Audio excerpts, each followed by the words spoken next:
Hello and welcome back to the Fit for Business and Life podcast, brought to you in partnership with Sharp Fit for Life and the Business Body Network, improving the performance and transforming busy or overweight, overworked, overwhelmed professionals, business owners, consultants along with their teams to become fitter, happier and more confident.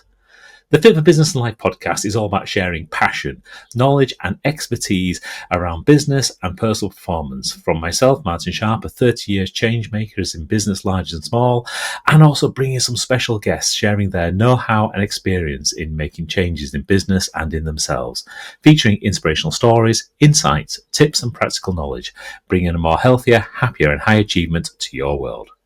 So why not follow this podcast? We're live on Spotify, Apple Podcasts and Amazon Music. And if you're watching this on YouTube, hit that subscribe button and drop us a like. We very much appreciate all of your support.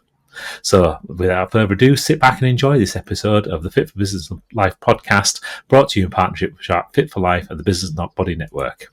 And introducing our special guest for today on the Set Up for Change series, Claire Fudge. Now, Claire Fudge, as you know, is an award-winning speaker, a clinical dietitian and world champion level athlete who inspires financial planners and other kind of business professionals to unlock peak performance by embracing the principles of being the corporate athlete. With over 22 years of clinical experience and elite sporting experience, Claire delivers engaging and transformational presentations that empower professionals to optimize their energy, resilience and focus. Attendees usually leave with actionable strategies that sustain high performance and thrive under pressure and achieve lasting levels of success in their business, careers and personal lives. Claire's scientific-driven, results-orientated approach equips people with tools to elevate their potential and thrive in today's demanding environment. So, hello Claire. Hi, thanks for having me. Excited about our second chat actually now. I know, absolutely, and I was. We'll let the cat out of the bag. We were literally just chatting just beforehand, and we so easily flow into it. I think we lost like 10, 20 minutes, just literally because there's so many amazing things that you do specifically with your clients, and obviously I've been able to experience that firsthand. So yeah, just tell everybody what it is that you really do, what it is that you really achieve. Yeah, well, it's a good question, and I think most people have an understanding potentially of what a nutritionist is, right? So if I were to say what's nutritionist, most people could probably tell you. And I'm a clinical dietitian and high performance nutritionist, and it means that I am able to practically apply clinical nutrition, clinical medicine into performance nutrition, so into nutrition, working with business professionals, working with athletes, and as a clinical dietitian, I'm able to also prescribe nutrition as well, and there's a real differentiation between a nutritionist actually and a dietitian. Fantastic, and it's great to get those kind of definitions in there. I can't get my teeth in this morning, I don't think. And especially, for example, in today's world where, I don't know about you, but I feel like every man and his dog, certainly every coach seems to have some advice to give about food, about nutrition, about supplements, about a whole variety of things. And it can be a minefield. Actually finding people that are qualified, experienced, and have that kind of right know-how. So I think that's, again, one of the kind of big things I've seen with you. If you've got those credentials behind you, and not just the credentials, but the experience that goes with it. Yeah, I think when you say minefield, it is completely a minefield on around where you get your information from. How do you know that the information you're reading is evidence-based? Who's written it? What are their credentials? If it's a study, like where did the study come from? What's the study about? How many people are in it? Like what's the quality of the study? But also, who are you getting the information from? Which is what you were just talking about there. And many people that I speak to, I often have people coming to me who have been somewhere else. And when I say somewhere else, what I mean by that is they've been to see somebody else. And I always say, like, why did you then come and have a chat with me? Like, what's brought you here today? Like, why are you in this place? You've seen other people.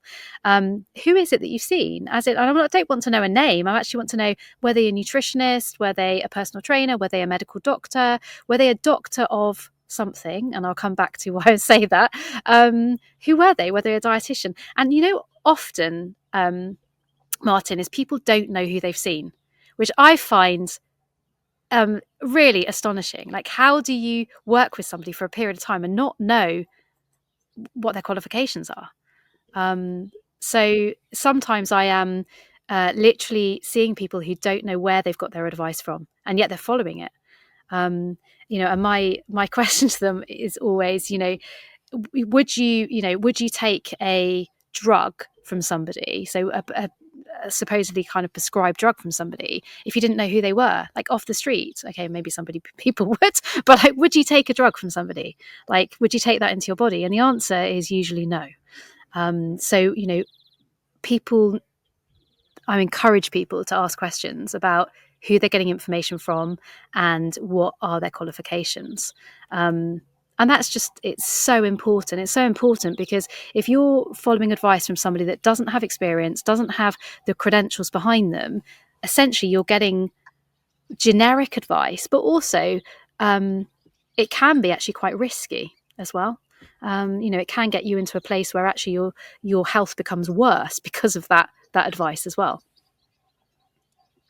Yeah, definitely, and I can appreciate that from a whole variety of different angles. I mean, as you know from my background, I had that 5 years in the wilderness before I actually started to find things that actually worked. And I tried all sorts of crazy things during that period of time, and some of it there were some good credentials behind them, and actually it made sense. And other bits, I think it was just pure desperation. I think more than anything else that kind of drove that. And I think this is certainly a area of the market that can potentially have that effect, because when people get to the point where they think nothing's really working for them, they do start to maybe take those more riskier approaches. And I think you're absolutely right with like taking risk. And what does risk mean in the world of nutrition or our body? I mean, ultimately, we only get one body, don't we? And yet we take massive risks with it. And that risk might be, knowing your journey, Martin, that risk actually is not essentially abusing your body. And what I mean by that is not giving it what it needs, not giving it the rest, not giving it exercise, not giving it the nutrition fluids that it requires. You are risking your body if you're not giving it everything that it needs. And I think people don't, what I see is that people don't know how to choose a professional. I don't think there's no kind of guidebook how to do that. But what I would say, and the top tip here, is if you are looking for a qualified personal trainer, a qualified nutritionist, a qualified dietitian, like, where do you go to find it? And certainly for dietitians, you can actually go to freelancedietitians.com. That actually will have a whole list of dietitians that are registered, and HCPC registered, which is a Healthcare Professions Council registered. You can also go to the register as well. So all dietitians need to be on the Healthcare Professions Council register. So you can actually go directly to the register. You can see if they are a registered dietitian. And you can also, if they're a nutritionist, also find out who they're registered with. So there's actually a couple of different registration routes for nutritionists, to really find out who they are. And it could be that actually you're speaking to a doctor and you say, well, okay, I'm getting advice from a doctor. And my question here is, a doctor of what? And you might well laugh when I say a doctor of what, but let me put it to you. Like, if you have a PhD in something, you become a doctor. So you could have a PhD in physics, but that doesn't make you a nutritionist. You could have a PhD in something else. Like, how does that make it okay to give nutritional advice? And the same goes for a doctor. When I was studying many years ago, so I've been qualified about 23 years now, actually. And when we were studying, the doctors at the time, and it's only changed recently, would have 1 hour out of their 5 years at medical school, 1 hour of nutrition. That's it, which is astonishing to me. It certainly is, and I know that story, and again, knowing a few medical doctors, I've had that conversation with them already, and like you say, I think the industry has changed, and I think they are getting slightly more nutritional kind of understanding these days. But yeah, I also know a lot of other doctors as well, a lot of laser physicists, a lot of rocket scientists, honestly, got rocket scientists, and yeah, I really would not trust them with my body. In fact, I wouldn't trust them with firearms either or anything. But unless you wanted a rocket, right? If you want a rocket, go to the rocket professional. I probably wouldn't trust them with that, to be honest with you, but that's a different.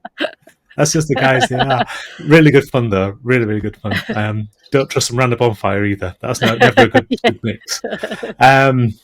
But you're absolutely spot on with regards to the that industry, and it's just a title. And I think this is where it's a bit misleading for a lot of other people, and that happens with a lot of big industries as well. Where, for example, in legal, you've got the same thing happening. Not all lawyers can do every single type of law work, but there's very little to differentiate one solicitor from another, and therefore, how do you actually make those kind of decisions? Or with accountancy, there's so many different areas and subfields within that kind of genre. Or if you're in IT, similar kind of thing there. So just because you've got a badge of being in IT does not mean you can fix every printer in the world, although everyone believes you can. So actually trying to find out who's the right, relevant and correctly qualified is important. And I know that's been something from my journey I've been really careful on, to make sure I've collected those qualifications, to make sure that as I'm going through it, not only am I understanding from my own experience, but I'm able to pass on that same knowledge. So those are all there. Registrations are in place, insurances are in there. But the fact of the matter is, when I first started trying to get fit and healthy, I really didn't know any of this, and I think there's so little in the market space that actually says about how you can vet a great person to work with, effectively, to help you on your health, your nutrition, your performance, etc. So if you were going to say, okay, what's kind of your top 10 kind of tips somebody could have? Oh, that's probably a lot. Let's go for top 3 at least, maybe. I saw the shock and bewilderment. Let's go with 3. Cool. So what would be your top 3? What things should people be looking for beyond just looking for a qualification? I think, first of all, ask yourself the question, what do you want? And what I mean by that is, if you're wanting advice because you specifically want advice, for example, about botanicals or certain supplementation, then you're going to go down a slightly different route. So nutritional therapists work in a slightly different area, where they don't work in clinical nutrition. They aren't nutritionists, they are nutritional therapists. They do a lot of prescribing of supplements. So if that's kind of your area and you want to go down that route, then that's kind of the route I would take. If you want to have fitness advice and some nutrition advice to go along that journey, say, of something like weight loss, actually often a personal trainer can give you that advice at that level, and that's will get you to where you want to be. If you want more in-depth information about well, not just information, if you want more in-depth empowerment and skills around nutrition to really learn for yourself and change for lifelong, then a nutritionist or a dietitian will be the person to go for. And a dietitian, to get that extra edge in terms of, if you're having lots of symptoms, if you feel there is something potentially clinical or medical that sits behind it, or you're wanting more investigations around kind of blood biomarkers or looking at blood glucose levels, then actually a dietitian would be somebody who you'd look out for. The next thing, once you've established that, is to then look at the registers. So nutritional therapists have a register. Dietitians, most of them are registered with BANT, or the Association of Nutritionists, and then dietitians have their the Freelance Dietitians Association, or the BDA, the British Dietetic Association, and the Healthcare's Profession Council. So you can look them up there as well. And then personal trainers, you'll have to remind me now, Martin, on where the best place is to look for those qualifications, because I know it's changed since I did it many years ago. Actually, I did some qualifications in personal training. So yeah, where is it that they would go now to have a look for your credentials? Yes, that's all unified on SIMSPA now. But again, it depends on which area you're looking at. So if it's just a general PT, for example, or strength and conditioning trainer, then SIMSPA is correct for that. If you're looking for somebody who specialises in, for example, canoeing, then you'd go to, it's not called British Canoeing, is it anymore? It's called Canoe England. They keep changing the name. Paddle UK is a different thing. So they've got so many different brands. It's really confusing to keep up with which ones they're doing. So again, that creates more confusion. And again, there's a different body for cycling, a different body for running, etc. So if you're looking for those specific sports, there is those kind of areas to look at as well for their membership bodies. Yeah, and they can often direct you. So if it's like, British Cycling or British Athletics, they can often direct you to, for example, they would some of those would come back to us actually as dietitians as well. So it's that kind of loop, isn't it? And going to the right people for the right advice. So starting out from the beginning, knowing potentially which route you're wanting to take, and then finding the professional, and then checking the professional is qualified. Yeah, absolutely. And then I think you touched on a nice, interesting point earlier with regards to one of the things you said about your role is you get to prescribe food, which is it's a good set of words to use, and especially given where we are actually as a species and civilization. Really, I mean, it used to be quite normal if you go back a couple of hundred years for us to actually use food as medicine every single day. That would be the everyday way of working. So, for example, if you had a toothache, then you'd probably chew on a piece of willow. I know, for example, for people who have dogs, they'd still use that for puppy training because it's a way of being able to relieve that tension. Because for people who don't know, willow's how you derive aspirin, which is a painkiller. But these days, we've kind of given a lot of that control over, like you say, to doctors. We're now prescribing kind of pills, etc., from the pharmaceutical industry, and that has become the norm. As we have a problem, we go see a doctor, we get a pill, and that's ever since the early 1900s. So it's interesting when you're saying about prescribing food actually as a way of being able to fix it, because I can see some real significant benefits in that. So what do you do when it comes down to prescribing food? How do you kind of use that as a channel? Yeah, so I mean, as a differentiator, or one of the big differentiators between a dietitian, a clinical dietitian, and a nutritionist is we are legally able to prescribe medical diets for people with medical conditions. And what I mean by that is, let's say somebody had just had a heart attack, then actually giving that specific advice to them that's personalised to them around the guidelines for how to look after your heart health, your cardiovascular health, then we would be in the position to do that. If you kind of took it one step kind of further, somebody who had liver disease or kidney disease, actually prescribing really specific diets. So to give you an example of some of the intricacies there, is that if somebody with kidney problems, so renal disease, because their blood biochemistry changes the whole time, their blood results are changing the whole time because their kidneys are not filtering properly, they're not working properly, they can actually have really high levels of certain things in their blood. So a mineral called potassium can often really creep up, and actually we shouldn't really be playing around too much with things like potassium. So taking, for example, potassium supplements, if you didn't have low levels, would not be the best idea, because high levels of that can actually cause a heart attack. So when it goes above 5.5, then you're in kind of a problem area. So we would actually prescribe diets that were lower in potassium, as an example, or lower in phosphates, and really put that together for them. Because just giving them foods and saying, well, this is low in potassium or this is high in potassium, it doesn't help somebody. It tells them kind of like what to do, but it doesn't tell them, well, actually, how do I do that? How do I implement it? So we really are the kind of taking all the theory of that food and that nutrition around medicine and putting it into practice and saying, okay, how is this going to work for you? This is how you implement it. This is how you go about doing it every day. And right through actually to prescribing intravenous feeds for people that may have had huge bowel surgery, or somebody on intensive care units who are not able to absorb anything at all because of certain traumas. We would be prescribing intravenous feeds and working out all of that, but also some liquid feeds as well. So whether that's via a tube, like a nasogastric tube that goes in their nose and into their stomach or into their small bowel, and then there's various other different types of tubes and feeding. So really kind of it's very, very clinical, but also comes into this world of, what we are able to do in the space with athletes and business professionals as well. Because not all, but many business professionals certainly that I see, and some athletes as well, have some sort of medical condition, whether it be irritable bowel syndrome or whether it be celiac disease. There is an element of like this clinical nature that comes into it in terms of really like prescribing a diet. Does that make sense? Yeah, that makes perfect sense, and it's sorry the pun, but you definitely know your onions. Got to say, there you go. I've got that one in. It's out of the way. And these aren't just small things. These are real life-changing kind of conditions, real life-changing potential treatments you're talking about here. This isn't kind of I'd just like to get it a bit fitter, or I'd just like to shave an extra minute off my 10-minute mile or something.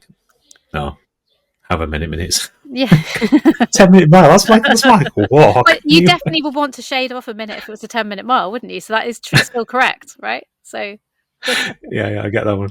But so these are significant. This isn't kind of small or trivial. This is big kind of changes, and it kind of leads kind of nicely into some of the effects that you've had already as well. Because, for example, I know about the work that you've done with some of the elite athletes around things like British cycling and UK athletics, and you're part of the team that got the guys through the Olympics as well, through the Tokyo, Beijing Olympics and stuff. So you've got some significant people there, not just normal people really at the top of their game, where anything, literally smallest amounts of change, can actually have a big effect. How is that different, like, for example, from what you would, because obviously we talked about the other side of the equation, people that are struggling to live. How is that kind of different when you start to look at that real elite level? It's really interesting. Like, from an elite level perspective, you've got people who, actually, two sides of things. You've either got somebody who knows quite a lot. They've already had quite a lot of advice over their career, or it's been patchwork. So they don't really know what they're doing, but they kind of have been doing it for such a long time and they think it works. The big problems we see at this level are underfueling, because they are doing so much training. I mean, some of these guys competing will be doing 20, 25 plus hours a week, which is a huge amount of training. And so underfueling would be so not having enough nutrition to meet their energy needs day by day. And the problem with that is you then see this impact on their immune health. You see an impact on them being able to perform consistently at a high level, just in training. So they're actually never reaching their full training potential. And then huge impacts actually affecting things like their heart health. So you see things like changes in cholesterol levels. You can see stress fractures, changes in their bone profiles. You see changes in hormone levels. So they're not able to perform as highly as they did before. So whether that's things like testosterone, estradiol, their thyroid levels, you see all of those things slightly start to change as your body becomes under this real stress from this training load and decreased nutrition at the same time. And that then impacts on their sleep. You see changes in their hemodynamics, so things like your iron profiles, and all of those things. As you know, iron is so important from an endurance perspective. Being able to get enough oxygen around the body quick enough is obviously really, really important. So we see, I guess, problems at a higher level of little tiny cracks. And the problem is consistently little tiny cracks lead to huge caverns. And that's where suddenly an athlete isn't performing. They suddenly become unwell. They get stress fractures. Their mood lowers, because actually underfueling means you're often has a massive impact from a psychological perspective. So you have essentially a broken athlete. So often there's not huge margins for change, but it's actually saying, well, okay, what are you doing before and after your training? What are you doing before sleep? Where do we need to slightly change or increase that post-training fueling snack so that across the day you're getting enough nutrition in total? What are you doing around that training session? I always call it a bubble of nutrition around that training session. Or what are you doing, for your race nutrition? So they are small changes consistently that over time make huge differences to their training, to how they adapt to their training, to their performance, and to their sleep. Perfect, yeah. And I can appreciate that. And it's very similar to in business. I mean, when you see those kind of fractional issues that are happening month in, month out, it's not long before those fractional issues become actually significant percentage points. And as soon as you start to see that, that's when it starts to have a big effect on the P&L. So same things happening with the athletes by the sound of things. And it's interesting because I can resonate with underfueling and having those kind of darker kind of thoughts and emotions kind of going on. on, and it either happens because you're underfueling, or it happens because you're in the middle of doing something and you've underfueled. So it's been interesting going through that same process with you, so I can actually appreciate exactly when I needed to take more in and other things. It's a real interesting area there. So I know last time we kind of touched on how that affects people inside business, and this feels like a really nice kind of segue into it, because now one of the kind of main things you do is actually helping organizations so that their leadership teams can become those high performance business athletes. So tell us a little bit more about that. How's that kind of work? Yeah, so I guess with my experience over the years, what I have seen is I've seen a lot of business professionals, and actually just sort of taking you back to kind of a couple of years ago, well, many years ago. I say a couple, probably about 10, if not more years ago now.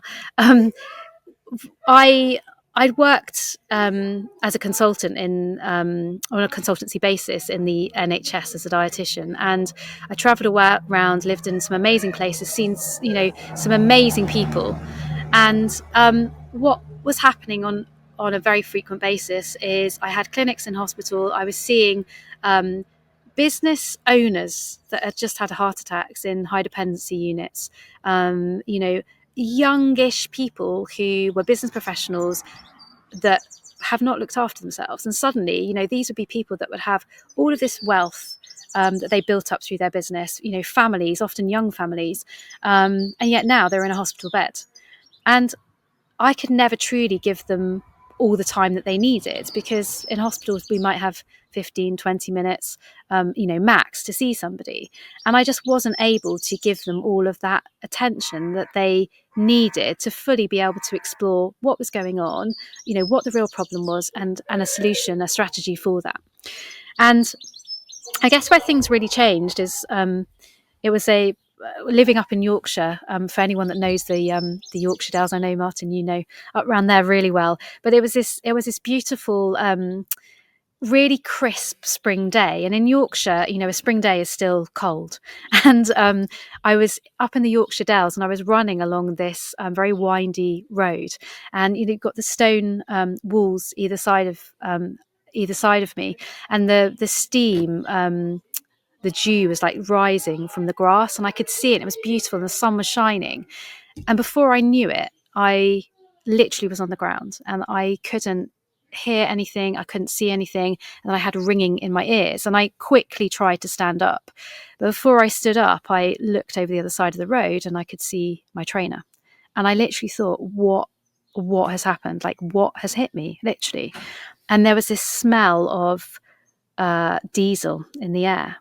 And I looked behind me, and I could see the lady lorry driver had got out of the oil tanker and was walking towards me. And actually she was crying at the time. And what had happened is I'd been hit by this oil tanker. And luckily enough, I was okay. But having been rushed to A&E and lying in a hospital bed myself, I actually wanted to really change my direction and really fulfill my potential in helping other people. And that's really where it all began. I decided at that point I was going to do a qualification from a sports perspective in terms of from being a dietitian. So became a sports dietitian and entered the world of Ironman triathlon. And that's really kind of where it all began. And I thought, I am going to really help people properly and create strategies, because I know that's what I could really do. And that's really where helping business professionals came from. So helping athletes, but also helping business professionals. And having worked in sport for such a long time, really what we do in sport is really optimizing somebody's sleep, optimizing somebody's movement, right? Their exercise, helping them with their nutrition, and really accelerating their performance in training, and then in their performing in their competitions or races.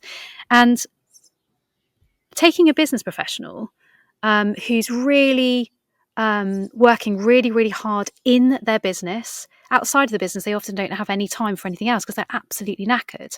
And actually being able to work with them like a professional athlete, really looking at the data, so specific data around, whether that's food intake, whether it's blood biomarkers, whether it's their exercise, their sleep, really helping them to have vision. So an athlete has a vision of what winning a race looks like and what that journey looks like for them, what it means to them.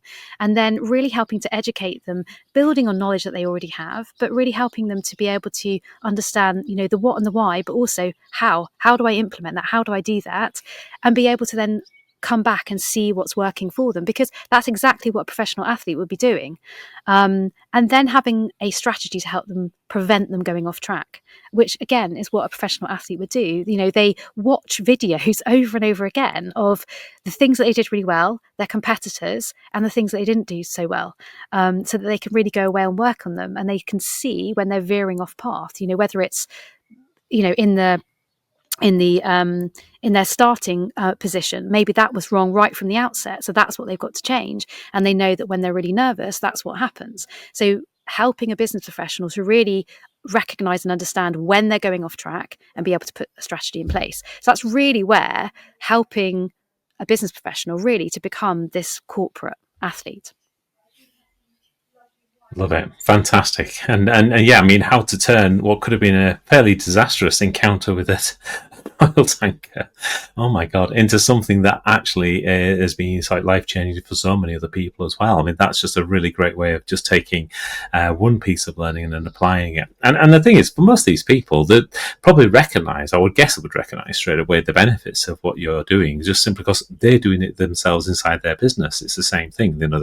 They go through, they're checking the numbers inside the business, they're testing, they're trialing, they're working on their KPIs, they're adjusting based on them, they're making sure that they give the relevant resources as required.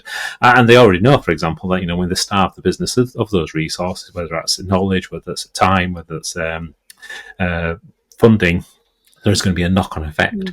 So I would hope they kind of get it straight away. But how do you find, how receptive are they? What's the kind of feeling that you get from them most of the time? Yeah, I think your analogies, and you're obviously working with big corporates and business professionals yourself as well. And I think sometimes what happens is, what I often see is business professionals can't see the way that they work in the business, and actually how they would be very much encouraged to work on themselves, having all those strategies. And actually, when you can give them those analogies, most people go, oh shit, yeah, God, like this is something I should be doing for myself. And they actually have all of those skills. They may not have necessarily the exact knowledge and the exact tools in their box to be able to implement some of those nutrition strategies or sleeping strategies or movement strategies, whatever they might be. But they have the understanding of, actually, I do actually know how to do this, or the principle behind, being able to know how to do this. And I think most business professionals that I work with, most of them love the data gathering. Some of them actually don't. Some of them actually put their head in the sand, because, sometimes, I'm sure some people listening might agree, is that when something's going slightly wrong, you kind of put it off. You go, oh, I'll go to the GP, tomorrow, or I can never get hold of the GP, kind of put it off. Whereas in business, you just wouldn't put it off. You'd need to kind of look at that data and jump on it straight away. So I think it creates a really good awareness, is what I'd say, to start off with, that actually, it is something that they have been on a journey before with their business. They would know what that kind of feels like, theoretically. And also that hopefully giving them some confidence that they'd be able to do that. And along the way, if you're working with somebody, actually, if you can be accountable to somebody, so whilst they're accountable to me and other kind of members of the group, that actually really helps to keep them on track as well, because that's what they'd be doing in business. They'd be coming back to meetings and, having that accountability. So I think once you're working in that, and also having a framework or a system behind something, and I'm sure you'll agree, Martin, is, actually really helps most people, and particularly people in business or athletes, having a structure and a framework. It actually is what people really like. They like to know where they are and where they're going. Yeah, 100%. I mean, if you can give anybody a real clear structure where you can say, this is where you're starting from, this is where you actually want to be, this is how you can create that journey to make that happen, it certainly is best. And most businesses are looking for that all the time. They're looking for okay, we want to change, we want to evolve, we want to become this. How do we find an expert? Do we have that expertise internally? Do we have that expertise externally? I think some businesses that are still in that position where the do nothing approach is still the one that everyone has to fight against. So I think there is almost like a regression back to that in many cases. If they can do nothing, they will do nothing.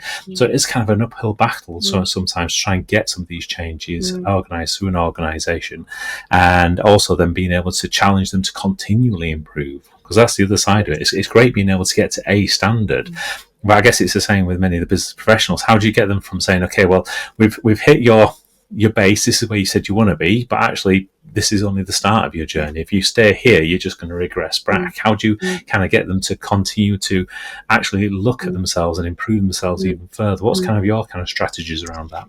Well, actually, in the framework, so I've got a 6-step framework, the performance fueling plan that I program that I use, and actually helping them through that framework actually really helps me show them that there is this extra step, and that extra step isn't, well, there's two parts of it. The step that goes back and re-looks at what they're currently doing, looking at those strategies, are they working for them? Because, you know, life changes, doesn't it? There's always a curveball of some sort, you know, whether it's traveling away for business, whether it's I don't know, a new baby at home, you're moving house, your job slightly changes, means that actually a strategy does need to change. It needs to be agile, it needs to be flexible. But, you know, getting to a certain goal or that certain vision is then, how do you go on and continue to I guess kind of, you know, live that goal out or that vision out, you know. So if for somebody, let's say it's a weight loss goal, or it's you know, a change in their health, whatever that might be from a data perspective, you've got to be able to maintain that. And when I say maintain, it's not just like, well, maintenance kind of happens, because that isn't the case. This is where I see so many athletes, clients, business professionals fall down. It's because it's not just about getting to that goal or that vision. Most people don't know what to do once they get there. So actually helping them to understand and giving them an understanding of, you know, what other goals would you like to achieve? What other visions? And I always talk about visions as opposed to goals. Like, what else is it you'd like? Because actually, once somebody's really motivated, they're more likely to want to set another goal straight away. So I'll bring it back to you, Martin, actually, because you might have thought this. When you finish a big challenge, so it doesn't have to be a physical challenge here, but I'm going to kind of liken it to a physical challenge, is like, when you finish a big race, so for example, when I finish an Ironman, you know, I might say in my head, Jesus Christ, never again, never doing that again. But actually, come 24 hours later, you're on the internet, you're booking again, you're booking for something else, looking for something else to do. And I know for you, Martin, like, you're going to be climbing Kilimanjaro, you know, like that is, you know, you had your initial goal, and now it's just built and it's expanded and it's flourished, because once you're in that space and you're achieving things, most people would like to achieve more. So really finding another vision, finding another goal, encouraging people to do that. And rather than looking at it as maintenance, it's actually, how do you stay on track? Because, you know, staying on track is always going to be a little bit off to one side, but how do you keep going and keep progressing, you know, along that kind of journey? And really it's understanding, you know, come back to understanding, where is it that you fall off track? So knowing when that happens, and knowing the strategies to put in place to keep you on track and keep you evolving is what I'd say. Yeah, 100%. And again, I liken this to the difference between goals and outcomes, because everyone can always have goals, but not many people think about what's the outcomes of what they're trying to get to. And the same inside businesses. So, you know, businesses think about shiny objects a lot of the time. So it's like, what do we need to do? What's the market doing? What all the time? But actually, when you come back to it and say, well, why are you doing this in the first place? What's the kind of the long-term vision, the longer-term goal of where your why, as opposed to... Exactly. Yeah. And it's just repeating that back into that person's body and saying, actually, well, what is your kind of big outcome? Where you're driving yourself to? And I love that whole piece. Maintenance is one of my pet hates in the industry. So everyone kind of thinks I get to this mystical kind of idea that everything's just going to stay the same. And then they just miss the fact that the body's constantly changing, the world's constantly changing. You're never going to be able to get to it. You're fighting for something that's just not achievable. So actually, just keep pushing the bar, just see where you're going to go, really, and enjoy it. I like to think of it actually as, when for anybody who's ever climbed, well, any sort of hill actually, but a hill, a mountain, whatever it might be, is this idea of, you get to the top. And I always think of like this vision or a goal of like, you get to the top of like, let's say it's the first race that you do or whatever it might be. And you get to the top and you go, oh, this feels amazing to be up here. But then for some people, actually in the distance is a much bigger climb and you go, do you know what? I'm going to do it. And that's what this is like. It's actually building and constantly building. There's never a perfect in business. There's, you don't have a business and it's just, you get to a certain point and your turnover is a certain amount and you go, well, I think we're done here. And like that isn't the case, is it? Like, there's always something different to challenge you, or maybe it's that you reinvest the money and you grow the business again, or perhaps you start a different line of different products or whatever it might be. And that's exactly the same with your own health, is actually thinking and enjoyment as well, because often meeting these big goals are enjoyable. We know that they give us actually a dopamine response just before you make a really big goal happen. You actually get a really good response, a dopamine response. So our body loves achieving targets and reaching goals. So yeah, that's how I like to visualize it. Yeah, and you're absolutely spot on. And we can see this echo so many times in business. IBM would still be making typewriters today. HP would still be making pocket calculators. And yet both these two organisations aren't. And if we look back at some of the other organisations that did try to stay inside their lane, like Kodak, for example, they invented the digital camera of all things. And then they thought, well, no one's going to take it up because it's such a low resolution, poor quality thing. Everyone, the futures film, and look at where they are today, because they tried to stay where they were, and the market changes, the world changes around them. You can't unleash the genie and stuff it back in the bottle. It just doesn't work. And speaking of unleashing the genie, you kind of you hinted a couple of nice little things there with regards to some of the things that you've done. So you mentioned about the Ironman, and I know you're an ultra runner as well, and just give people a flavour of that, because you don't just dish out this advice. You take this advice yourself. You dog food your own stuff effectively. You're utilising every single one of these tools that you've got on yourself to improve yourself. How's that? What have you managed to achieve? Well, first of all, what I would say is I'm no angel when it comes to nutrition. I do like a glass of wine, so you don't have to be superhuman. And I'm not going to sit here and claim to be superhuman, but absolutely, I definitely live by what I teach, and what I would say is my experience clinically and my experience in the sporting world and an athlete, bringing all of that together.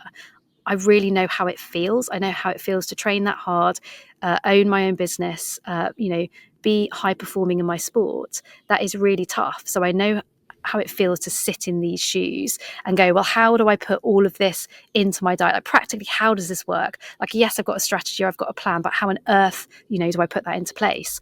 So I, for many years, I've done lots of sports over the years. I pretty much will have a go at anything.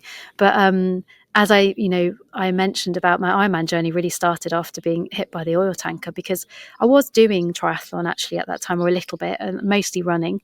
And it was something actually as part of rehab, because I couldn't run very much. And my sister at the time was a national rower, and all of her friends had started doing triathlon just to keep together, after they finished rowing. So she was like, well, you're swimming at the moment because that's all you can do. Why don't you get a bike? Then you're not running on your foot the whole time, because I'd broken my had a crush injury on my foot, so I couldn't really drive or run for quite some time. So really, this is how kind of my triathlon journey evolved.